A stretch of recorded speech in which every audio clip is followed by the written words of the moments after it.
こんばんは、クリミナルです。今回はアメリカのシリアルキラーをご紹介します。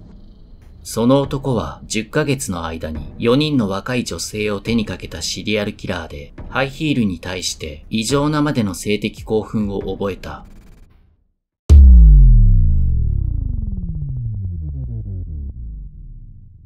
ジェリー・ブルードスは1939年1月31日、サウスダコタ州ウェブスターで誕生した。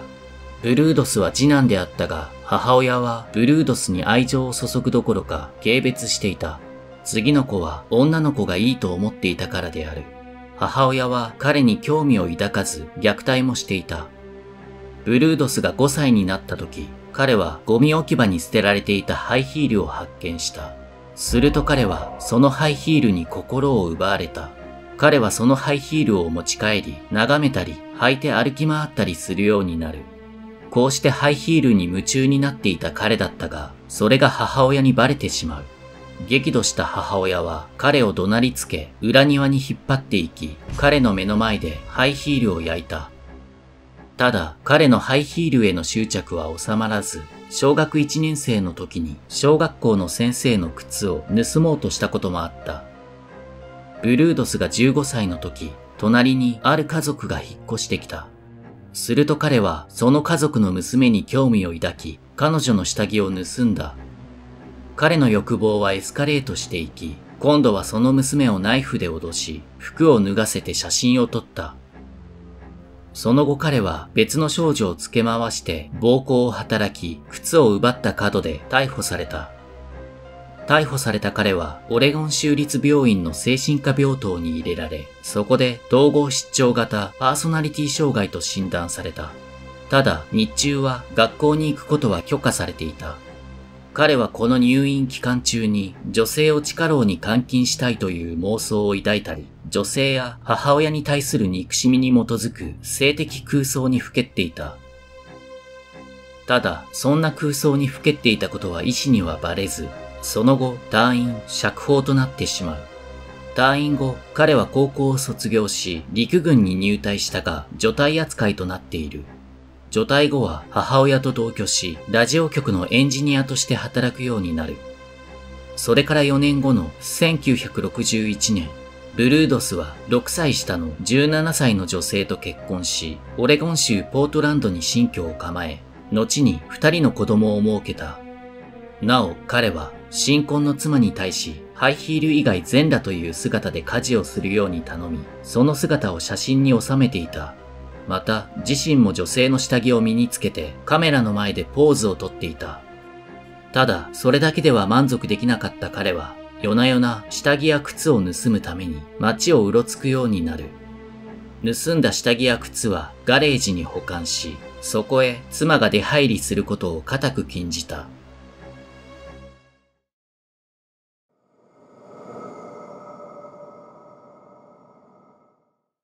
1968年1月、ブルードスの家を百科事典の訪問販売をしていたリンダ・スロースンさんが訪れた。この時、彼の妻と子供は外出していて不在だった。スロースンさんを家に招き入れた彼はガレージに彼女を誘い込み、そこで角材で殴打。首を絞めて手にかけた。その後、遺体の左足を切断し、それをガレージの冷蔵庫に保管し、左足以外はウィラメット川に遺棄した。ちなみになぜ左足を残したかというと、ハイヒールを履かせるためである。1968年11月、ブルードスは車が故障し立ち往生していたジャン・ホイットニーさんの姿を見かけた。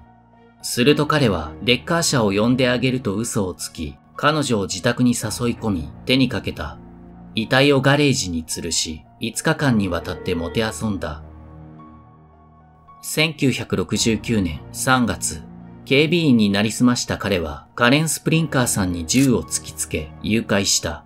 その後、彼女をガレージに連れて行き、乱暴した後に首を絞め手にかけた。1969年4月21日、ブルードスはデパートの駐車場でシャロン・ウッドさんに銃を突きつけ誘拐しようとしたが、ウッドさんが激しく抵抗したため失敗した。翌日の4月22日、ブルードスは10代の少女だったら成功するだろうと思い、グロリア・ジーン・スミスさんを誘拐しようとしたが、こちらも失敗に終わっている。最後の犯行は4月23日、ブルードスはデパートの駐車場でリンダ・サリーさんを誘拐し、ガレージで彼女を手にかけ、遺体をもてあそんだ。この時彼は遺体に電流を流して反応するかどうかの実験を行っている。実験を終えた後は遺体をウィラメット川に遺棄した。1969年5月、ある漁師が被害者2人の遺体を発見し、警察に通報した。この件はすぐさまニュースで報じられ、彼もそれを見ていた。しかし彼は証拠は一切残していないという自信があったため、自分は絶対に捕まらないと高をくくっていた。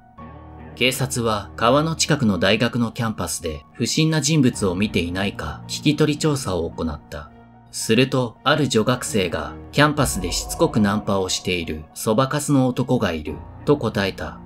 それがブルードスだった。実は彼が女学生をしつこくナンパしていたことは妻にもバレていて、しょっちゅう夫婦喧嘩となっていた。そこで警察はブルードスに事情を聞いたが、その際彼は自分の住所を偽ったため疑われることとなった。その後警察は彼の家を捜索し、犯行に使用された銅線、ロープ、保管されていた遺体の一部など数々の証拠を発見。ブルードスはついに観念し、すべて自供した。なお、ガレージからは被害者を拷問する様子を撮影した写真や、盗んだ下着を身につけさせ、ポーズを取らせた被害者の写真などが発見されている。1969年6月28日、裁判でブルードスは精神異常を主張したが認められず3回の終身刑が宣告された。こうして投獄された彼だが靴への執着は消えておらず、獄中でも婦人靴のカタログを収集していた。また彼は刑務所内で他の受刑者から頻繁に暴行を受けていたという。そして2006年3月28日、ジェリー・ブルードスは肝臓がんで死亡した。67歳だった。彼は37年間をオレゴン州立刑務所で過ごし、同刑務所において最も長期間服役した囚人として記録されている。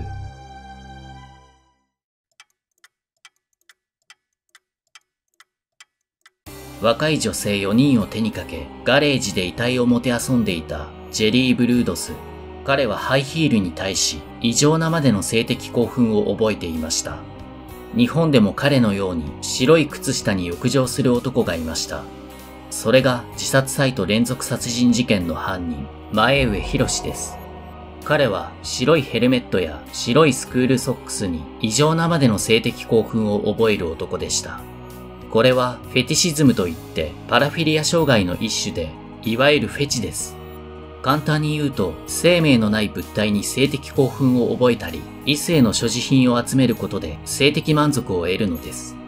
ブルードスの場合、それはハイヒールや遺体の一部でした。彼は5歳の時にゴミ置き場からハイヒールを持ち帰ったことで、それの虜となりました。彼は小さい頃から母親に愛情を与えられず、娘が欲しかったと直接何回も言われていました。そのうち彼は持ち帰ったハイヒールを履いて家中を歩き回るようになりました。もしかしたら彼は女の子になって母親から愛情を与えられたいと願っていたのかもしれません。しかしハイヒールが母親に見つかると激怒され、それを裏庭で燃やされてしまいます。最初は靴を奪ったり下着を盗むことで満足していましたが、彼の欲求は肥大化していきました。犯行期間を見るとその間隔はどんどん短くなり、犯行内容もエスカレートしています。警察が彼を捕まえていなければ間違いなくもっと犠牲者は出ていたことでしょう。なお、ブルードスの妻ダーシーも共犯だったとされ起訴されましたが、その後無罪となっています。隣人がブルードスとダーシーが自宅から遺体を運ぶのを見たと証言したのです。ただ、この隣人の証言は信憑性がないとされ、最終的にダーシーは事件には関与していないとみなされています。その後、ダーシーと子供は名前を変えた後に引っ越しています。最後は肝臓がんで獄中で死去したジェリー・ブルードス。彼は刑務所の中でも婦人靴のカタログを収集していました。5歳の時にハイヒールに取り憑かれた彼は、その呪縛から抜け出すことが一生できなかったようです。